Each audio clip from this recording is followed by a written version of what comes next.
Hi, welcome. It's Diana. I've noticed a really disturbing trend for the past 6 months. Now, I've been living at the same address for 34 years, um, and I have both a back and a front garden, and I have always seen these insects. Um, and more. And since about the middle of 2024 last year, it's February now, so you could really say more or less 8 months, 6 to 8 months. Excuse me. And it's so worrying because I remember, my front garden, especially because it has a rose garden, and it gets a lot of those little tiny green insects called aphids, and the sorry, the ladybirds or ladybugs were always eating them, feasting on them. And um, and now for the past, several months, I have not seen one lady bird. And as I said, I've been at the same address for 34 years. And only up until last year, where I suddenly realized that, wait a minute, there's no ladybirds on the rose bushes eating away at those little tiny green insects, the aphids. And also the bees would come and go on the flowers, and especially in the back garden, which is bigger than the front garden.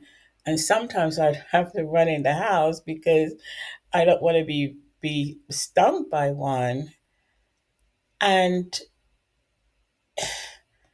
it took a while actually for me to realize that they weren't around anymore. And every time it rained, oh my goodness, every time it rained, both the front and the back garden would be full of snails. And even when it didn't rain, I would still have, like, every single morning on my mat at the front door and my mat at the back door would be full of the shiny silvery, um uh, like trails of the snails, and which look quite pretty actually when uh, the sunlight caught them.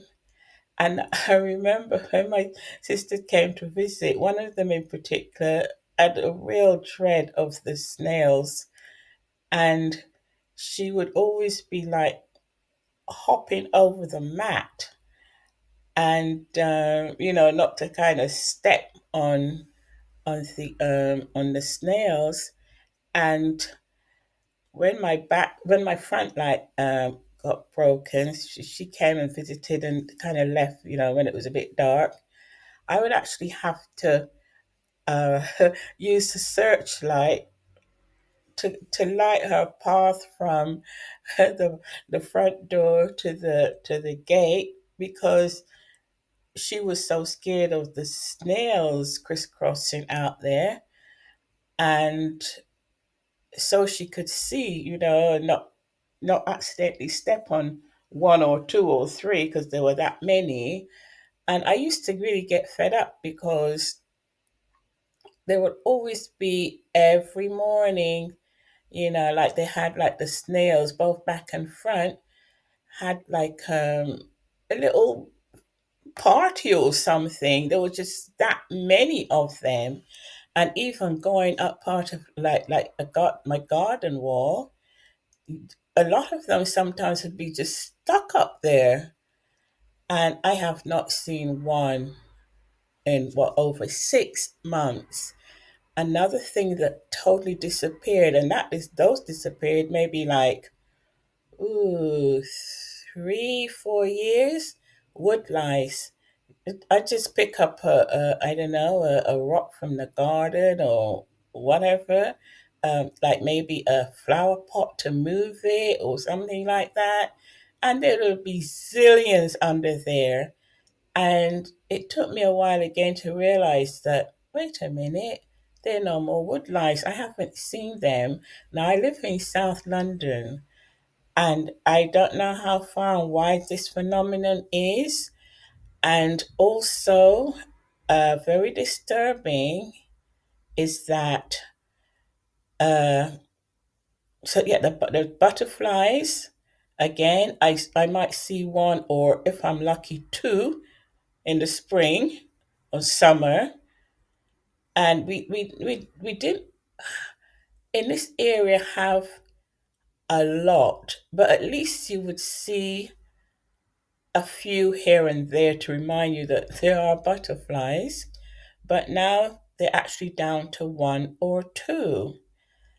And another thing I notice as well would be like earthworms. Oh my gosh, I can't get on with earthworms. And again, when it rains, like the slugs, they would come out, but what they would do, they would kind of crisscross on each side of the garden path, and it would be really hard to kind of walk without stepping on them. So you have to kind of hop between the spaces that they left, doing a little jig and a little dance. And now I do not see any of them whatsoever. Again, I might be sitting on the garden step, as a change from the garden chair, and you just see ants coming and going and doing their business. Don't see them anymore. So many have disappeared of these insects, and even spiders. They would actually come in the house, when you leave the window open to have a little bit of fresh air. Haven't seen them in quite a while either. And there's a place about maybe 10ish minutes walk away from me that had a really, really nice, large green area with cherry trees and all different types of trees. And children would go and pick the cherries and so on. And the council decided to get rid of that beautiful green space, and which gave us oxygen as well, and decide, like they've been doing all across the UK, and so much so in England and London, where they are taking away all our green spaces and building really large, very unattractive brick block like homes for people. And so they got rid of that green space, and I didn't really know that until it happened, that it was a home for foxes. So living here for at the time maybe over 20 years, I'd never seen one fox unless I went, maybe to some park or some space that you'd see one or two now and again. Uh, but foxes started to literally come round my way, because behind me there is a little green space, nowhere near as big as where they've built the blocks of flats and apartments. So obviously then it clicked to me, wait a minute, a fox is now coming on my garden wall, jumping down, come in my garden to forage, for any little thing they could find, hopefully find to eat. And so what happened is that because the council built on this land that was theirs, that was their home, they came over and they used the green area just behind my house. And I remember I could, you could go out there and there was like a connection to a road behind there. If you didn't want to go out the front door, you can go out the back door, go around the green, chill out maybe with a friend, or cut across that way and go to the shops down that way. And I used to see these holes, appearing out there, and I never really took. I just, well, I didn't really know what caused them. I just wondered why are they there. But only after I saw the foxes, and I realized that the foxes made those holes. So I would hear them coming and my garden in late evening, and sometimes I don't know how many of you have heard of fox sometimes when I don't know if they were fighting or whatever, but they make this noise almost like a child wailing, and it can be quite disturbing. So they started coming over in abundance in my garden and the round the back where the green area is, and I was really fascinated because I'd never seen a fox up close like that, and so many, and actually in my garden and on my garden wall. And and then also another animal that came by was squirrels. And I so the squirrels also came over from that area that the council took over and built on. And sometimes, the foxes would actually attack the squirrels.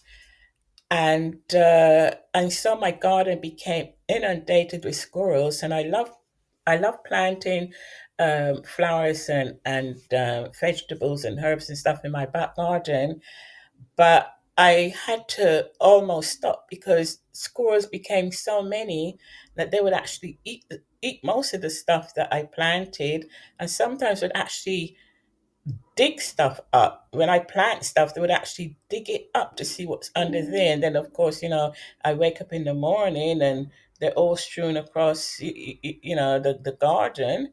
Uh, but I love squirrels. Just that. As I said, there was a kind of battle between me and them. Should I even bother to plant, certain vegetables? Because I know even before sometimes they get to grow any veg on them, they would just dig them up. So, but now what's happened is that the foxes have completely disappeared, and I suppose the squirrels are happy because they're not hunted by the foxes. So the squirrels are still left plenty, there are plenty of them still around. And as I said, I do love watching them and watching their play. And sometimes I leave some nuts or something out for them. But there are so many of them now that have disappeared, and it is really worrying because what is it that's been done to the planet? I mean, apart from I know why, because for the foxes and the squirrels, because their habitat's been built over by the council. But the bees, the butterflies, the ladybirds, ladybugs, slugs, earthworms, snails, ants, and spiders, what caused them to leave? Where have they gone? Are they dying out? They've gone. I don't know. But it's really worrying because now I sit in my garden that is almost barren of these little insects. And whilst at time, when there was in abundance, there were like they could be annoying, but now I miss them because it just seems so odd and barren, and not a good thing. I'd rather have them and be annoyed by them than them completely disappearing. So I thought, I'd share this with you and you see if any of you might have noticed this. So, where have all our insects gone? All right, then. Thanks for listening, Diana.